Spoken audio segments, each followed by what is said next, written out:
Continuando en la línea de la absorción, vamos a hablar un poco de las isotermas. Si evaluamos el efecto, digamos, de la presión sobre la absorción de un gas, aquí en un sistema heterogéneo donde tenemos carbón o carbón activado, ¿verdad?, en presencia de moléculas de gas, ¿sí? Hay que no olvidar que el proceso de absorción, como cualquier otro proceso, llega a un equilibrio en donde moléculas de gas que son absorbidas al mismo tiempo son desorbidas, que es el proceso inverso o contrario a la absorción, desorción. Entonces hay un equilibrio entre la cantidad de moléculas absorbidas y desorbidas cuando se mantiene constante la temperatura y la presión, ¿sí? Entonces, considerando esos aspectos y este sistema formado por el absorbente, el absorbato que es el gas, evaluamos un poco el efecto de la presión, ¿sí? Bien, entonces el efecto de la presión sobre la absorción de un gas a presión constante, digamos, y a temperatura constante, no hay variación en la cantidad absorbida, pero si lo voy sometiendo a diferentes presiones a ese sistema, voy a obtener resultados diferentes, manteniendo la temperatura constante, ¿sí? De ahí que viene de lo que se habla es isoterma, ¿sí? Porque se mantiene la temperatura constante. Entonces surge aquí esta primera fórmula para poder saber la cantidad de material absorbido, ¿sí? El grado de absorción está dado por la masa de absorbato absorbido sobre la masa de absorbente, ¿sí? Esa relación. ¿Por qué importa esa relación? Porque vamos a hacer a posterior una gráfica eh, de cantidad de gas absorbido que está guarda relación con la cantidad de absorbente, ¿sí?, que está en el denominador aquí. Entonces, para eliminar un poco esa dependencia que existe por la cantidad de material absorbido en relación a la cantidad de material absorbente, es decir, obviamente cuando tenga mayor cantidad de absorbente se va a absorber mayor cantidad de absorbato. Entonces, para eliminar esa influencia se hace esa relación y, como estamos hablando de gas, en función a la presión, a temperatura constante, como dice ahí, y surgen estas gráficas que tienen este comportamiento, ¿sí? A lo cual se lo denomina isoterma de Freundlich por su, digamos, inventor, que es este científico Freundlich, en donde lo que se vio es que esa tasa o ese grado de absorción es proporcional a la presión a la cual es sometida el gas. Entonces, esa proporcionalidad se puede convertir en una igualdad si introducimos una constante de proporcionalidad multiplicado por la presión elevado a la 1 sobre n. Hay que tener en cuenta que x sobre m, ¿sí?, x era la cantidad de absorbato absorbido para una cierta cantidad de absorbente, ¿sí? En este caso estamos hablando de moléculas de gas, por eso lo de la presión. Y N y K en la ecuación son constantes. La P es de presión. Luego, a ver cómo continúa, tenemos esta curva características de las isotermas de Freundlich, que es una isoterma, o sea, está construido a una temperatura dada. Y tenemos esta presión de saturación que está dado para este máximo valor de X sobre M, al cual, si lo extrapolamos al eje de ordenadas, va a corresponder un máximo valor de x sobre m. Si yo incremento o aumento la presión, la relación x sobre m no varía, se mantiene igual, ¿sí? Porque se ha llegado a una meseta. Entonces se dice que se ha llegado al estado de saturación del absorbente, ¿sí? Porque, como saben, el absorbente tiene un cierto grado hasta un cierto grado de absorción, ¿no? A ver, después se satura porque la superficie ya se ve totalmente tapizada por las moléculas. Bueno, teníamos nuestro sistema gaseoso a una temperatura constante y lo que se va haciendo es variar la presión para ver cómo varía X sobre M, X cantidad de absorbato absorbido y M la masa del absorbente. Aquí en esta curva característica, en las isotermas de Freundlich, se puede ver tres zonas de la gráfica. Esta gráfica que tiene como un comportamiento hiperbólico que se puede dar a bajas presiones, ¿sí? En donde la gráfica tiene como una pendiente y tiene como un comportamiento ascendente, muy parecido a una línea recta. Y luego tenemos esta zona que va a aparecer aquí, un poquito más arriba, que va a corresponder a la zona de la meseta o plató, donde prácticamente no varía porque se ha llegado a la saturación. Aquí está expresando para esta primera porción de la curva, de la isoterma de Freundlich, que X sobre M es proporcional a la presión elevado a la 1. O sea que es característico de una línea recta. Esta zona es como una línea recta. Ahora, si continuamos el análisis de la curva de X sobre M en función a la presión, allá arriba vemos B, que es como la zona de la meseta, que es característico que se da a elevadas presiones cuando se ha saturado el absorbente. ¿Y cómo es la relación de X sobre M con respecto a P?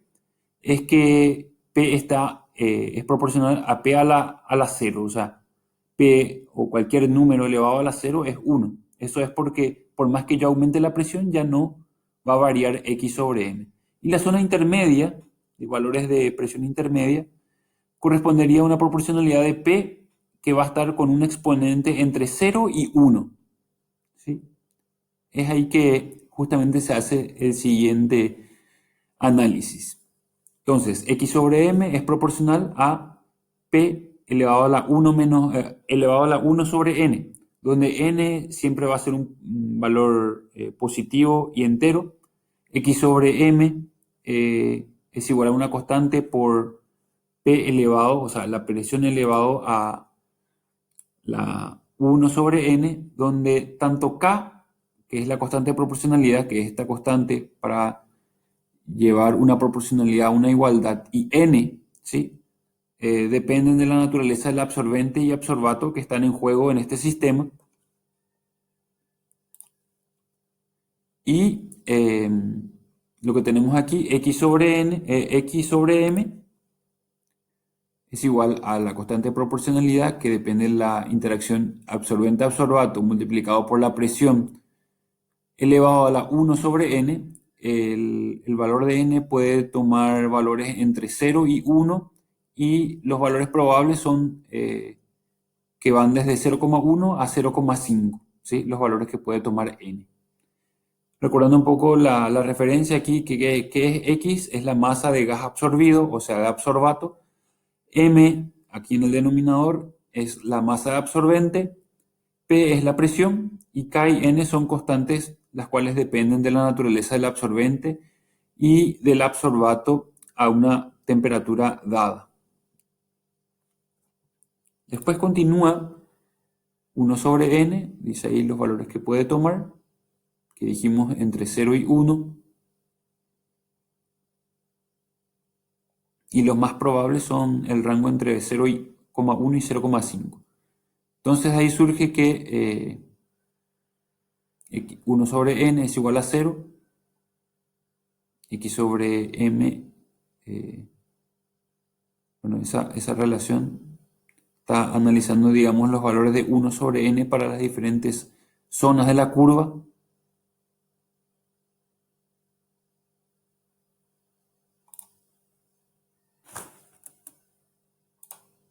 Y luego aquí viene algo bastante interesante que tiene que ver con las gráficas de X sobre M en función a P a distintas temperaturas, de menor a mayor temperatura, y cómo es el comportamiento de esta curva de tendencia hiperbólica.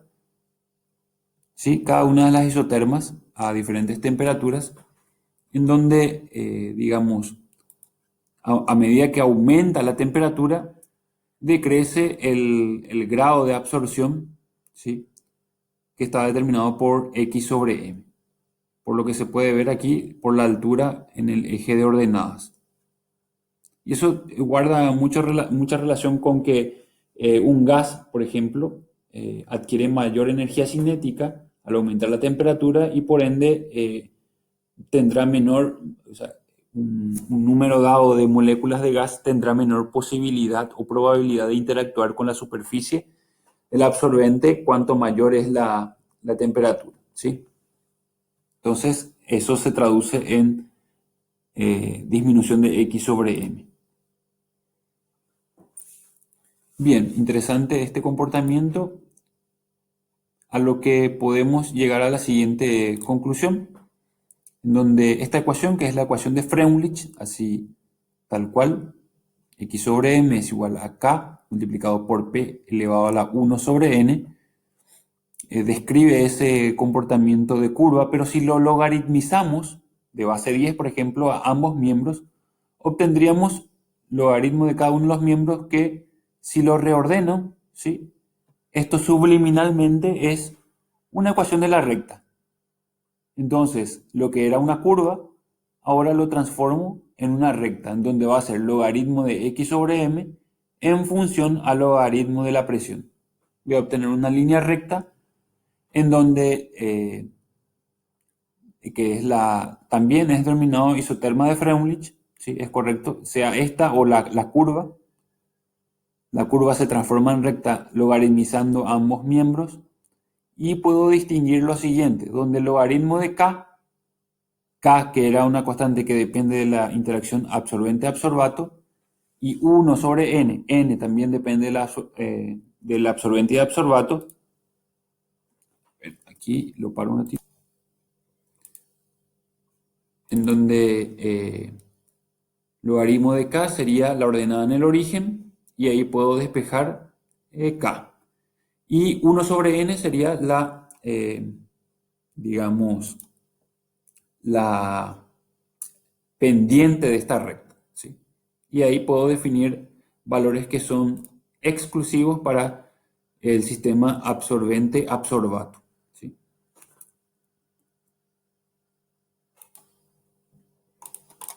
Bien, con nuestro sistema que vamos a trabajar, que dijimos que va a ser nuestro absorbente carbón activado, el ácido acético va a estar en una disolución inicial que le correspondería a cada grupo una concentración diferente, y lo que se espera es que posteriormente de ponerlo en contacto con el carbón activado, la concentración del ácido acético disminuya en la disolución.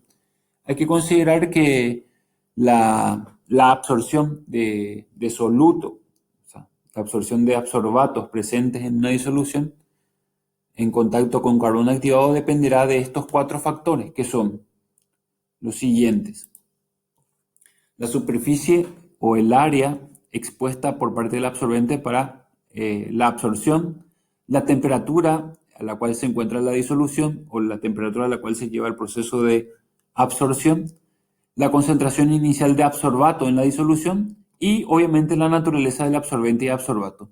De estos 4 factores o parámetros depende el grado de absorción de absorbatos presentes en una disolución por parte de un absorbente, valga la redundancia en todos los casos. Entonces ahí vamos a ver un poco cómo va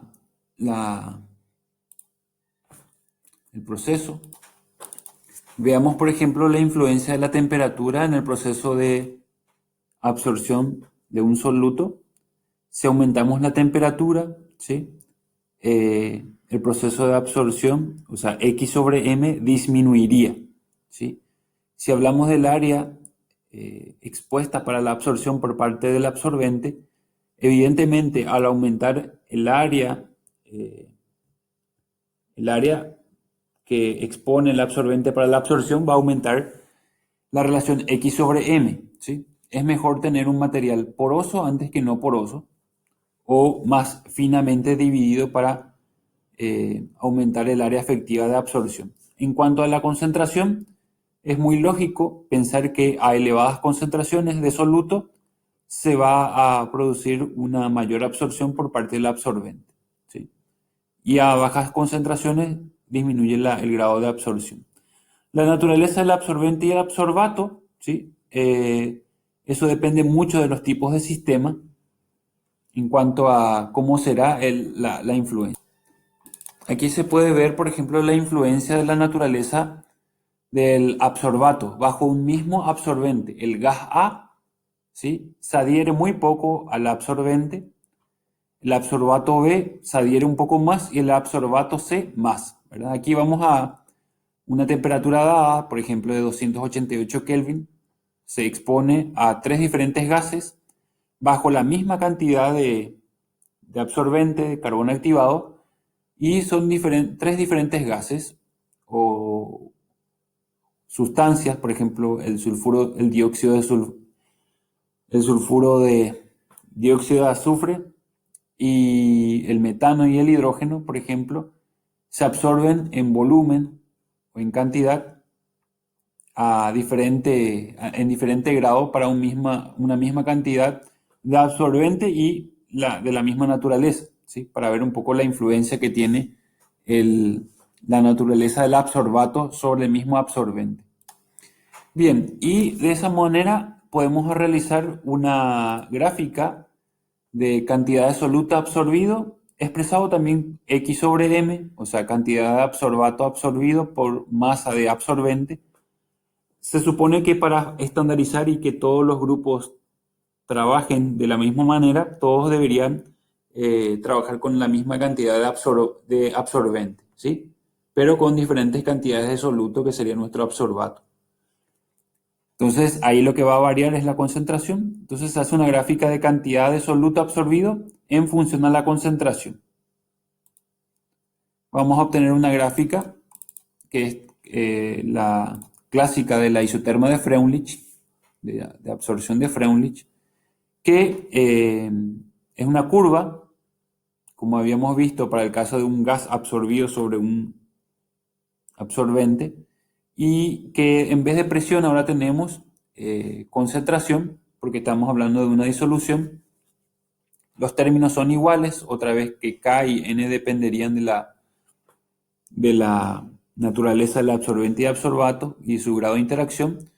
Y si esto, por ejemplo, la concentración es en moles por litro, y esto lo logaritmizamos en ambos miembros, vamos a obtener otra vez subliminalmente una ecuación de recta, en donde nos facilitaría determinar los parámetros n y k, que son los objetivos de la práctica.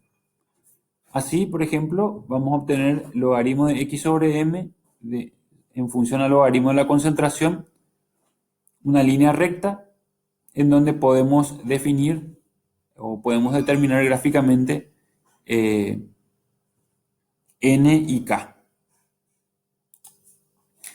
Como habíamos visto en nuestra práctica, lo que hacemos es titular. Vamos a obtener a partir de la titulación, podemos despejar y obtener la cantidad de soluto absorbido por gramo de absorbente, y lo llevamos a la gráfica del logaritmo de x sobre m en función al logaritmo de c, ¿sí?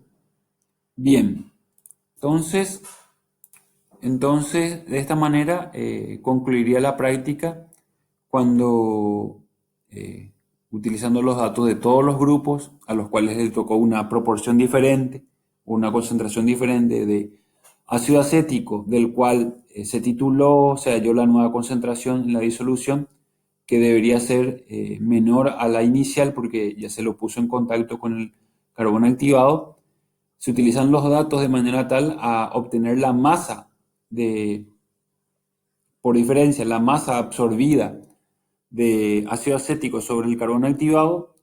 Se lo divide por la cantidad de carbono activado que pesó cada grupo, que tiene que ser más o menos 1 gramo. Se logaritmiza y se pone en función a la concentración, al logaritmo de la concentración inicial, antes de colocarlo en contacto con el absorbente. De ahí surge la línea recta, cuya ordenada en el origen es logaritmo de K y hacemos el antilogaritmo y ahí hallamos K. K para la temperatura de trabajo, porque es isoterma, y luego 1 sobre n lo podemos despejar porque teníamos nuestra fórmula. Y retrocediendo un poquitito, teníamos nuestra fórmula aquí, donde también nos interesa 1 sobre n, que es la línea, la pendiente de la recta, de esta recta que teníamos aquí, ¿sí? Que se está formando. Bueno, hasta aquí, muchas gracias.